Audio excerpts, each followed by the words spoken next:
Bonjour à tous. Pour ce premier essai de l'année 2020, on était presque obligé de commencer par un SUV. Pourquoi? Parce que, le saviez-vous, en 2019, 38% des VP neufs vendus en France étaient des SUV. 38%, c'est énorme, c'est plus que 1 sur 3. Tout le monde en profite plus ou moins bien, mais SsangYong, pourtant, a du mal. SsangYong, c'est cette petite marque coréenne qui aurait dû pouvoir bien s'en tirer, notamment avec un petit Tivoli qui est plutôt assez réussi, et qui compte maintenant sur cette 4e génération de Corando pour essayer de mieux en profiter à son tour. Alors ce Corando de 4e génération, comme je viens de le dire, il fait 4,45 m, c'est-à-dire qu'il se place exactement en face du 3008, la star du segment. Et c'est un SUV tout ce qui est de plus moderne, la preuve avec 5 étoiles Euro NCAP.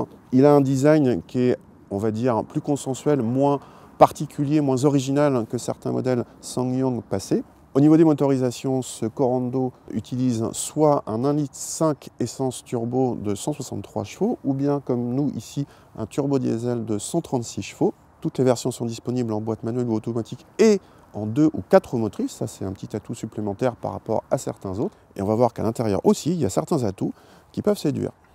Parmi ces atouts, on peut citer une planche de bord, tout ce qu'il y a de plus moderne, avec un écran central tactile de 10 pouces, il est de 8 pouces sur les versions d'entrée de gamme, et une qualité de présentation correcte, comprenant du plastique moussé sur sa partie supérieure. Tout n'est pas parfait, comme les contreportes qui sonnent creux, mais l'ensemble est à milieu des intérieurs rustiques et peu flatteurs des anciens modèles. Notre version haut de gamme a droit à un éclairage d'ambiance avec effet 3D qui ne déparerait pas sur un véhicule beaucoup plus haut de gamme. De même, notre version haut de gamme a droit à un combiné d'instruments numériques largement personnalisable. Toute la panoplie des aides à la conduite moderne est là, en série dès le premier niveau de finition. À l'arrière, l'habitabilité permet d'accueillir 2 passagers, même grand et sans problème. Le coffre atteint officiellement 550 décimètres cubes, un très bon score pour la catégorie, même si le chiffre était vérifié par nos mesures. Alors, au volant de ce SsangYong Corando diesel, qu'est-ce que ça donne? Bon, bah là, par rapport au 3008, la comparaison est un petit peu difficile. Bon, pour le moteur, ça va.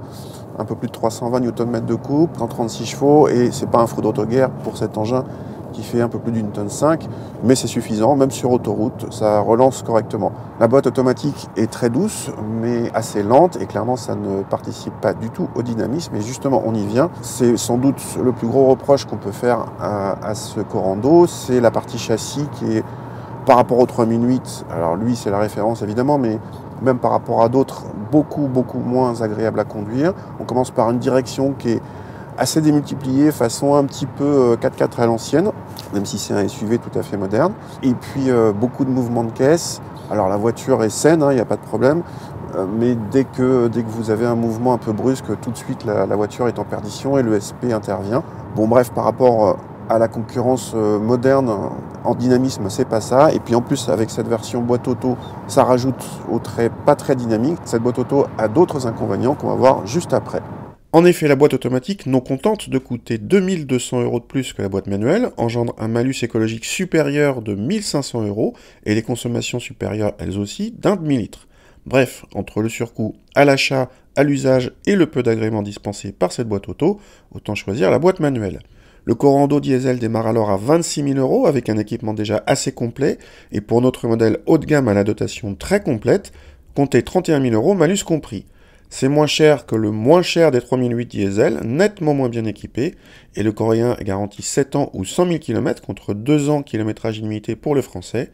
On récapitule, ce Corando a pour lui un très bon rapport prix-équipement, une belle habitabilité, une garantie intéressante, est disponible en 4 roues motrices pour 2200 € de plus, mais déçoit sur la partie dynamique sans être particulièrement confortable. Et puis il y a un cruel déficit de notoriété et d'image, et ça, c'est peut-être le plus gros handicap de ce Corando.